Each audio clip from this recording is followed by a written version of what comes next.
Christmas Mistake by L M Montgomery. "Tomorrow is Christmas," announced Teddy Grant exultantly as he sat on the floor struggling manfully with a refractory bootlace that was knotted and tagless and stubbornly refused to go into the eyelets of Teddy's patched boots. "Ain't I glad, though? Hurrah!" His mother was washing the breakfast dishes in a dreary, listless sort of way. She looked tired and broken-spirited.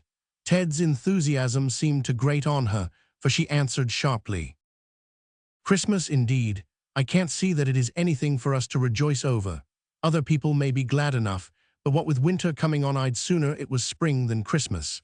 Mary Alice, do lift that child out of the ashes and put its shoes and stockings on. Everything seems to be at 6s and 7s here this morning." Keith, the oldest boy, was coiled up on the sofa calmly working out some algebra problems, quite oblivious to the noise around him. But he looked up from his slate, with his pencil suspended above an obstinate equation, to declaim with a flourish. "I don't then," said Gordon, son number 2, who was preparing his own noon lunch of bread and molasses at the table, and making an atrocious mess of crumbs and sugary syrup over everything. "I know one thing to be thankful for, and that is that there'll be no school. We'll have a whole week of holidays." Gordon was noted for his aversion to school and his affection for holidays. "And we're going to have turkey for dinner," declared Teddy, getting up off the floor and rushing to secure his share of bread and molasses, and cranberry sauce and pound cake. "Ain't we, Ma?" "No, you are not," said Mrs. Grant desperately, dropping the dishcloth and snatching the baby on her knee to wipe the crust of cinders and molasses from the chubby pink-and-white face. "You may as well know it now, children. I've kept it from you so far in hopes that something would turn up, but nothing has. We can't have any Christmas dinner tomorrow. We can't afford it. I've pinched and saved every way I could for the last month, hoping that I'd be able to get a turkey for you anyhow, but you'll have to do without it. There's that doctor's bill to pay and a dozen other bills coming in, and people say they can't wait. I suppose they can't, but it's kind of hard, I must say." The little Grants stood with open mouths and horrified eyes. No turkey for Christmas? Was the world coming to an end? Wouldn't the government interfere if anyone ventured to dispense with a Christmas celebration? The gluttonous Teddy stuffed his fists into his eyes and lifted up his voice.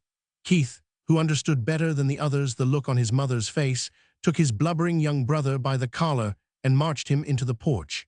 The twins, seeing the summary proceeding, swallowed the outcries they had intended to make, although they couldn't keep a few big tears from running down their fat cheeks. Mrs. Grant looked pityingly at the disappointed faces about her.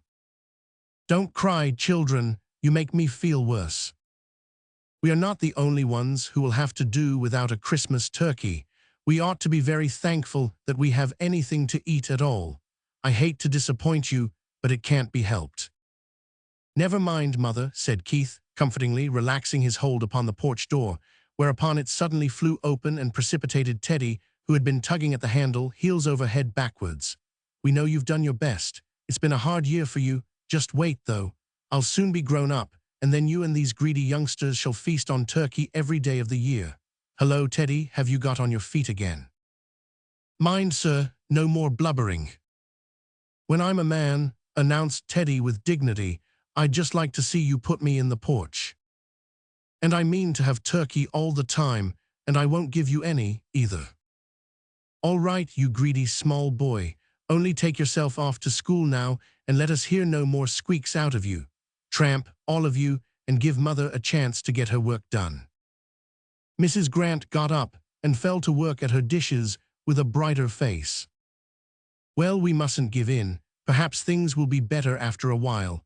I'll make a famous bread pudding, and you can boil some molasses taffy and ask those little Smithsons next door to help you pull it. They won't whine for turkey, I'll be bound. I don't suppose they ever tasted such a thing in all their lives. If I could afford it, I'd have had them all in to dinner with us. That sermon Mr. Evans preached last Sunday kind of stirred me up. He said we ought always to try and share our Christmas joy with some poor souls who had never learned the meaning of the word. I can't do as much as I'd like to. It was different when your father was alive. The noisy group grew silent, as they always did when their father was spoken of. He had died the year before, and since his death, the little family had had a hard time. Keith, to hide his feelings, began to hector the rest. "Mary Alice, do hurry up. Here, you twin nuisances, get off to school. If you don't, you'll be late, and then the master will give you a whipping." "He won't," answered the irrepressible Teddy. "He never whips us, he doesn't. He stands us on the floor sometimes, though," he added, remembering the many times his own chubby legs had been seen to better advantage on the school platform. "That man," said Mrs. Grant, alluding to the teacher, "makes me nervous.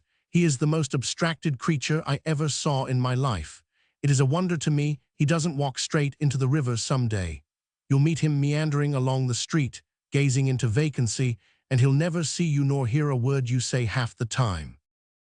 "Yesterday," said Gordon, chuckling over the remembrance, "he came in with a big piece of paper he'd picked up on the entry floor in one hand and his hat in the other, and he stuffed his hat into the coal scuttle and hung up the paper on a nail as grave as you please. Never knew the difference till Ned Slocum went and told him. He's always doing things like that." Keith had collected his books and now marched his brothers and sisters off to school. Left alone with the baby, Mrs. Grant betook herself to her work with a heavy heart, but a second interruption broke the progress of her dishwashing. "I declare," she said, with a surprised glance through the window, "if there isn't that absent-minded schoolteacher coming through the yard. What can he want? Dear me, I do hope Teddy hasn't been cutting capers in school again." For the teacher's last call had been in October and had been occasioned by the fact that the irrepressible Teddy would persist in going to school with his pockets filled with live crickets and in driving them harnessed to strings up and down the aisle when the teacher's back was turned. All mild methods of punishment having failed, the teacher had called to talk it over with Mrs. Grant, with the happy result that Teddy's behavior had improved, in the matter of crickets at least. But it was about time for another outbreak. Teddy had been unnaturally good for too long a time. Poor Mrs. Grant feared that it was the calm before a storm, and it was with nervous haste that she went to the door and greeted the young teacher. He was a slight, pale, boyish-looking fellow, with an abstracted, musing look in his large, dark eyes. Mrs. Grant noticed with amusement that he wore a white straw hat in spite of the season. His eyes were directed to her face with his usual unseeing gaze. "Just as though he was looking through me at something 1,000 miles away," said Mrs. Grant afterwards. "I believe he was, too. His body was right there on the step before me, but where his soul was is more than you or I or anybody can tell." "Good morning," he said absently. "I have just called on my way to school with a message from Miss Miller. She wants you all to come up and have Christmas dinner with her tomorrow." "For the land's sake," said Mrs. Grant blankly. "I don't understand." To herself she thought, "I wish I dared take him and shake him to find if he's walking in his sleep or not." "You and all the children, everyone," went on the teacher dreamily, as if he were reciting a lesson learned beforehand. "She told me to tell you to be sure and come. Shall I say that you will?" "Oh yes, that is, I suppose, I don't know," said Mrs. Grant incoherently. "I never expected, yes, you may tell her we'll come," she concluded abruptly. "Thank you," said the abstracted messenger, gravely lifting his hat and looking squarely through Mrs. Grant into unknown regions. When he had gone, Mrs. Grant went in and sat down, laughing in a sort of hysterical way. "I wonder if it is all right. Could Cornelia really have told him? She must, I suppose, but it is enough to take one's breath." Mrs. Grant and Cornelia Miller were cousins and had once been the closest of friends, but that was years ago, before some spiteful reports and ill-natured gossip had come between them, making only a little rift at first that soon widened into a chasm of coldness and alienation. Therefore this invitation surprised Mrs. Grant greatly. Miss Cornelia was a maiden lady of certain years, with a comfortable bank account and a handsome, old-fashioned house on the hill behind the village. She always boarded the schoolteachers and looked after them maternally. She was an active church worker and a tower of strength to struggling ministers and their families. If Cornelia has seen fit at last to hold out the hand of reconciliation, I'm glad enough to take it. Dear knows I've wanted to make up often enough, but I didn't think she ever would. We've both of us got too much pride and stubbornness. It's the Turner blood in us that does it. The Turners were all so set, but I mean to do my part now she has done hers. And Mrs. Grant made a final attack on the dishes with a beaming face.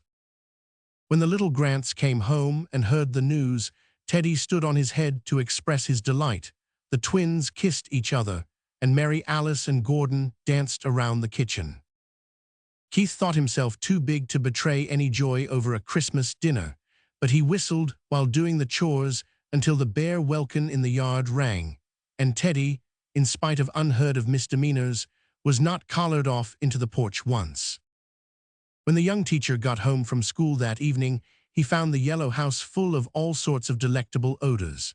Miss Cornelia herself was concocting mince pies after the famous family recipe, while her ancient and faithful handmaiden Hannah was straining into molds the cranberry jelly. The open pantry door revealed a tempting array of Christmas delicacies. "Did you call and invite the Smithsons up to dinner, as I told you?" asked Miss Cornelia anxiously. "Yes," was the dreamy response as he glided through the kitchen and vanished into the hall. Miss Cornelia crimped the edges of her pies delicately with a relieved air. "I made certain he'd forget it," she said. "You just have to watch him as if he were a mere child. Didn't I catch him yesterday starting off to school in his carpet slippers? And in spite of me he got away today in that ridiculous summer hat. You'd better set that jelly in the out pantry to cool, Hannah. It looks good. We'll give those poor little Smithsons a feast for once in their lives if they never get another." At this juncture, the hall door flew open and Mr. Palmer appeared on the threshold. He seemed considerably agitated, and for once his eyes had lost their look of space searching. "Miss Miller, I am afraid I did make a mistake this morning. It has just dawned on me. I am almost sure that I called at Mrs. Grant's and invited her and her family instead of the Smithsons, and she said they would come." Miss Cornelia's face was a study. "Mr. Palmer," she said, flourishing her crimping fork tragically, "do you mean to say you went and invited Linda Grant here tomorrow? Linda Grant, of all women in this world." "I did," said the teacher with penitent wretchedness. "It was very careless of me. I am very sorry." "What can I do? I'll go down and tell them I made a mistake if you like." "You can't do that," groaned Miss Cornelia, sitting down and wrinkling up her forehead in dire perplexity.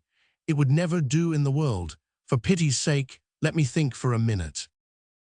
Miss Cornelia did think, to good purpose evidently, for her forehead smoothed out as her meditations proceeded and her face brightened. Then she got up briskly. "Well, you've done it and no mistake. I don't know that I'm sorry either. Anyhow, we'll leave it as it is. But you must go straight down now and invite the Smithsons too. And for pity's sake, don't make any more mistakes." When he had gone, Miss Cornelia opened her heart to Hannah. "I never could have done it myself, never. The Turner is too strong in me, but I'm glad it is done. I've been wanting for years to make up with Linda. And now the chance has come, thanks to that blessed blundering boy. I mean to make the most of it. Mind, Hannah, you never whisper a word about its being a mistake. Linda must never know. Poor Linda, she's had a hard time. Hannah, we must make some more pies, and I must go straight down to the store and get some more Santa Claus stuff. I've only got enough to go around the Smithsons." When Mrs. Grant and her family arrived at the yellow house next morning, Miss Cornelia herself ran out bareheaded to meet them. The two women shook hands a little stiffly, and then a rill of long-repressed affection trickled out from some secret spring in Miss Cornelia's heart, and she kissed her newfound old friend tenderly. Linda returned the kiss warmly, and both felt that the old-time friendship was theirs again. The little Smithsons all came, and they and the little Grants sat down on the long, bright dining room to a dinner that made history in their small lives, and was eaten over again in happy dreams for months. How those children did eat, and how beaming Miss Cornelia and grim-faced, soft-hearted Hannah and even the absent-minded teacher himself enjoyed watching them. After dinner, Miss Cornelia distributed among the delighted little souls the presents she had bought for them, and then turned them loose in the big shining kitchen to have a taffy pull, and they had it to their heart's content. And as for the shocking, taffified state into which they got their own rosy faces and that once immaculate domain, well, as Miss Cornelia and Hannah never said one word about it, neither will I. The four women enjoyed the afternoon in their own way, and the schoolteacher buried himself in algebra to his own great satisfaction. When her guests went home in the starlit December dusk, Miss Cornelia walked part of the way with them and had a long confidential talk with Mrs. Grant.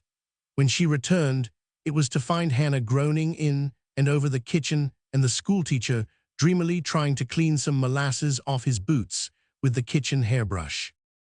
Long-suffering Miss Cornelia rescued her property and dispatched Mr. Palmer into the woodshed to find the shoe brush. Then she sat down and laughed. "Hannah, what will become of that boy yet? There's no counting on what he'll do next. I don't know how he'll ever get through the world, I'm sure, but I'll look after him while he's here at least. I owe him a huge debt of gratitude for this Christmas blunder. What an awful mess this place is in." But Hannah, did you ever in the world see anything so delightful as that little Tommy Smithson stuffing himself with plum cake, not to mention Teddy Grant? It did me good just to see them.